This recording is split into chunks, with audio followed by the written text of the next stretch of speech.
Remember me, man? No!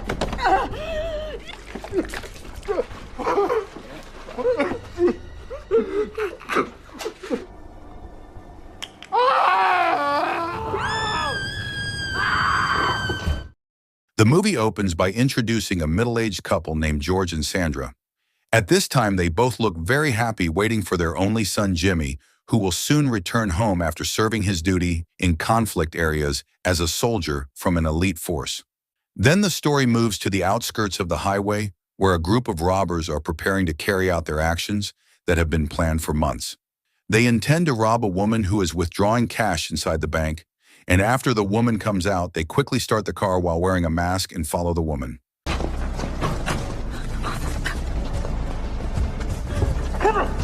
Get the fucking thing to get back in the car! Where's the money, Beth? It's not in here, Beth.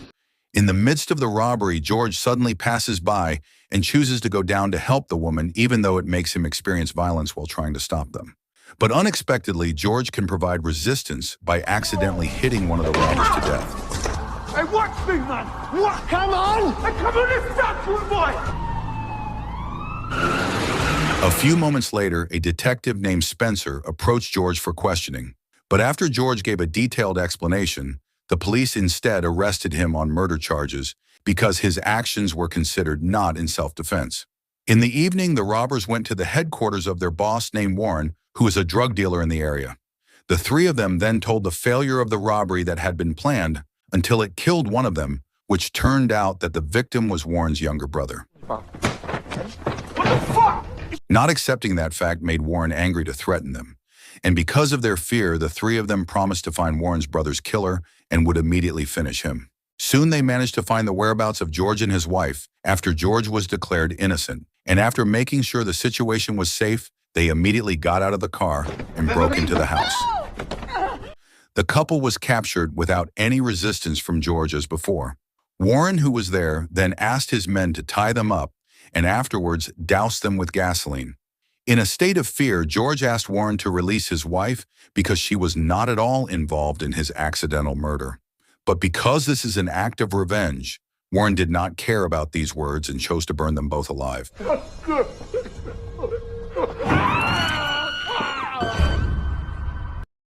A few days later, Jimmy returned home from his military duties, and on the way to his parents' house, he was only silent, lamenting the departure of those who unexpectedly died in terrible circumstances. In the midst of feeling confused, Jimmy decided to go to a cafe not far from his late parents' house.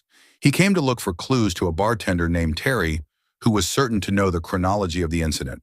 But unfortunately, Terry, who did not want to take risks, chose to lie as if he did not see the incident. In the end, after Jimmy did a little violence, Terry finally opened his mouth and told about what he knew that night. I called the fire service. I watched from the window. They broke in.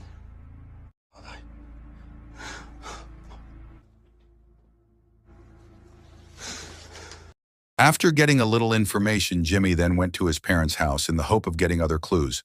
But all he got was the debris of furniture and a photo of his togetherness with his parents who were now gone, and that made him finally daydream, sad and unable to release tears. In the midst of reverie, suddenly his best friend named Griff came to provide a little clue from a witness who saw a BMW car leaving the scene at high speed after the commotion occurred.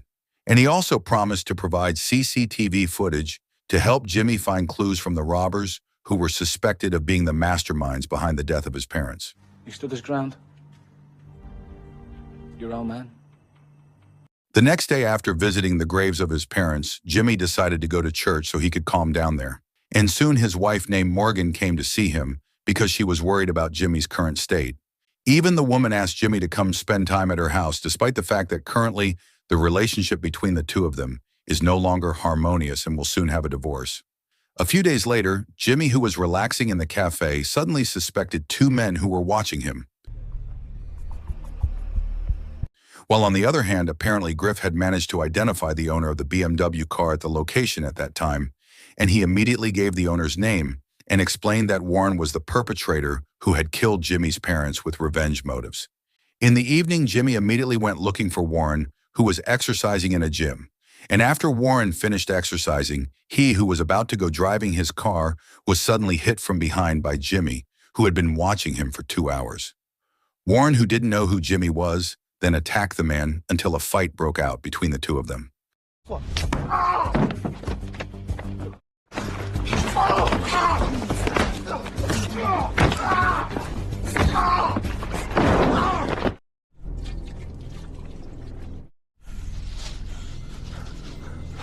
After that, Jimmy asked Warren a question that made the man finally realize that Jimmy was the son of the parents he had killed the other day. Fuck me. I make you watch each other birds. I'm gonna let you go. But you gotta do something for me. Apparently, Jimmy chose to give Warren a chance to live as long as he was willing to give all the names of the people involved, and Warren was forced to comply with the request so that he could live. But suddenly, Please, man, let me send you to me out there. Please. You send you to me out there. Let me go, man, please. Warren was finally burned alive, and afterward, Jimmy decided to return to his wife's house. Even though their relationship was in a bad state, Morgan was very worried about Jimmy, who was determined to act stupidly to take revenge. But Jimmy only fell silent, hearing those words, and finally made Morgan aware of the wound in her husband's stomach. Listen. Jimmy, you need a stitch. Sit. While Morgan was treating the wound, Jimmy accidentally saw the divorce papers lying on the table. But it turned out that Jimmy chose to refuse to sign the papers, which finally made the atmosphere awkward, because actually the two of them still loved each other, and Jimmy chose to leave. But Morgan suddenly caught up with him because she couldn't lie about her own feelings, and the two of them then immediately slept together as before. The next morning, at the exact location of Warren's death, the police began to arrive to carry out crime scenes, coinciding with several journalists who were broadcasting the news live. While on the other hand, Warren's subordinate named Rob was also there to see firsthand that his boss had died tragically, and afterwards he immediately went to tell Leon about it. In the evening, Rob invited Leon to meet Caleb, who was suspected of being the perpetrator of Warren's death.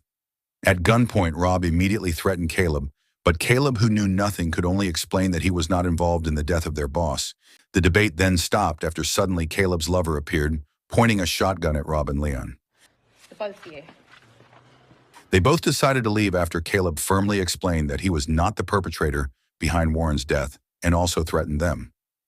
The next day, Jimmy, who was curious about the robbers, immediately opened the file on the flash disk given by Griff, and through that, he finally saw the heroic actions of his father when trying to stop 4 masked men who were robbing a woman.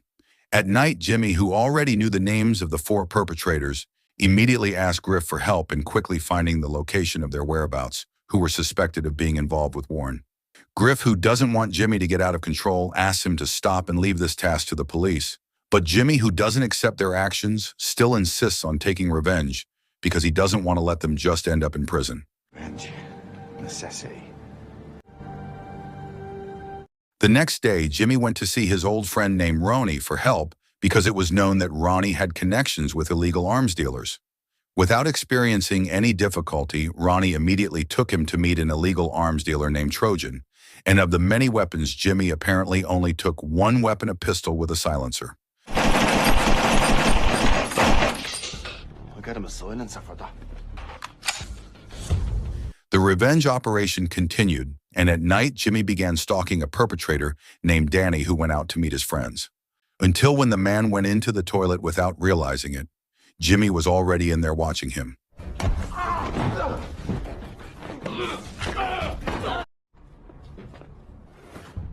Danny finally woke up in a room with his condition tied to a chair, and there Jimmy then scared the man by telling him a little plan that would kill him tonight.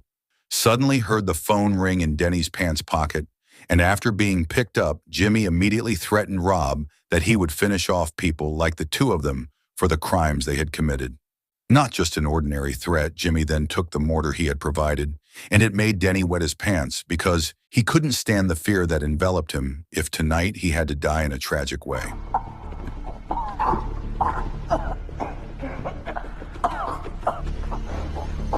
In the morning, the police came to do the crime scene, and Detective Spencer, who was there, immediately checked the cement that had hardened on Denny without caring if it could destroy some evidence. Because it was known that since Warren's death, Spencer was apparently very enthusiastic about handling rare cases like this for the sake of achieving promotion. After receiving information from someone, Spencer immediately went to a bar, where apparently Terry, who had contacted him, intended to show CCTV footage behind his bar last night. Through the CCTV footage, they saw a man who was taking someone into his car. Until after the video was paused and the screen was enlarged at that moment, Spencer realized that it was Jimmy. The next day, Jimmy, who was heading to his apartment, was suddenly surprised by the appearance of police officers, so he was forced to turn back and decided to hide in his wife's house. But not long after that, police officers also came to Morgan's apartment to look for Jimmy's whereabouts. And they told her that Jimmy had been involved in a serial murder that was in the news lately. Morgan was immediately angry to find that her husband was the culprit behind the deaths of these people. But after Jimmy gave an explanation of what they did to his parents, Morgan suddenly calmed down. Until the next day, Jimmy said that after his business was done, he promised to take Morgan away to start a new life in peace and quiet. Then Jimmy went to the shopping center to buy some equipment, but suddenly 2 officers appeared who were looking for him. So at that moment, Jimmy quietly left through the back door. But the 2 officers apparently realized the existence of Jimmy, and when he was about to be arrested, suddenly appeared a car containing 2 burly men who immediately beat the officer.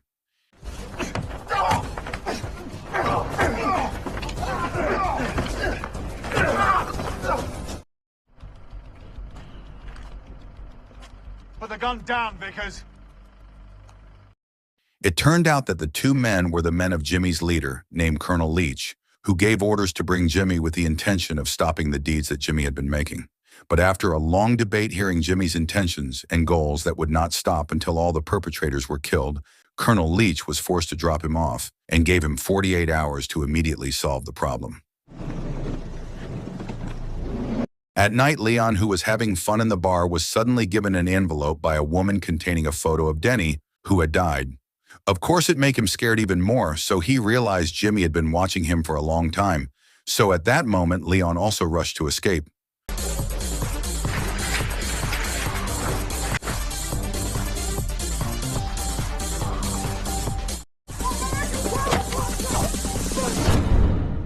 Leon finally woke up in a room with his body tied between a building pole and a car. And Leon, who was terrified, tried to apologize, as if he had forgotten what he had done to Jimmy's parents. Of course, it doesn't mean anything because Jimmy now intends to take sadistic revenge.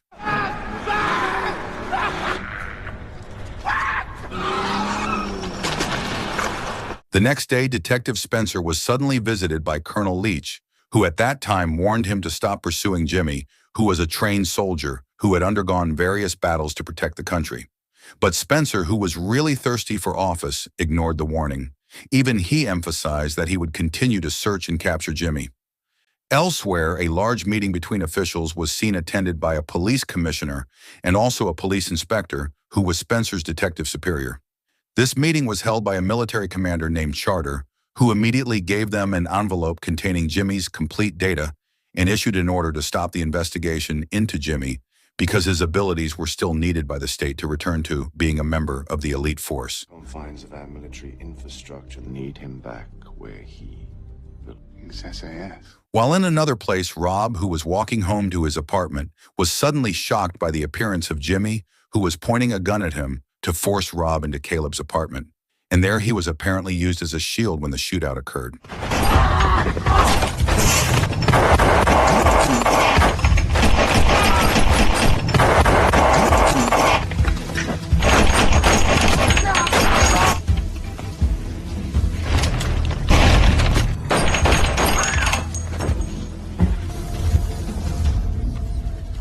After paralyzing everyone inside, Jimmy immediately tied Caleb on a chair, while pouring hard water liquid that he would use to torture Caleb. And after the liquid was mixed with money and drugs, without showing mercy, Jimmy immediately poured the liquid on Caleb's head.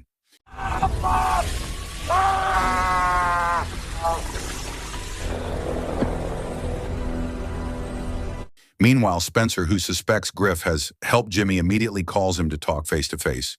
Forcefully, Spencer also asks Griff to tell whether Jimmy has finished his revenge or whether there are still more targets. But Griff firmly said he would not let Spencer find him, and finally Spencer unilaterally removed Griff from this case. On the other hand, an editor-in-chief named Alex asked a journalist to immediately publish a new story so that he could be free from the pressure of his superiors. As a result, the news about Jimmy was issued by the journalist, which made Spencer upset because Jimmy was now considered a hero of justice by the public. Without thinking, Spencer immediately went to the hospital to meet Rob and release him. Until at night, the man broke into Jimmy's house on Spencer's orders to look for any clues that could lure Jimmy out. After finding an envelope containing an address, Rob immediately met someone and gave payment, but when he returned to his car, suddenly Jimmy pointed a gun at him and told him to drive according to the directions given. Upon arrival somewhere, Jimmy immediately tied Rob and told him that today he would finish Rob by injecting chemicals that could make the body feel like burning from the inside. But suddenly, Rob asked Jimmy to open the trunk of his car, which Jimmy did not realize that all this time he had been driving with Rob in a state where his wife had been held in the trunk of the car to death.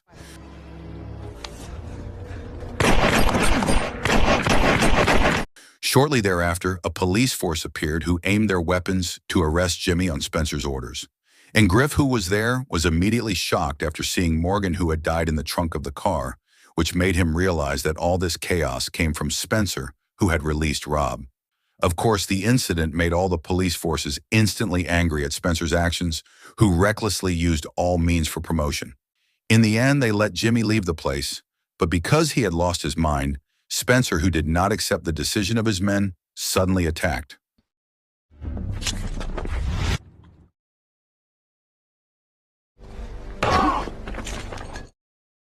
The movie ends by showing a woman who is taking out the trash, suddenly approached by two thugs who will have bad intentions towards her.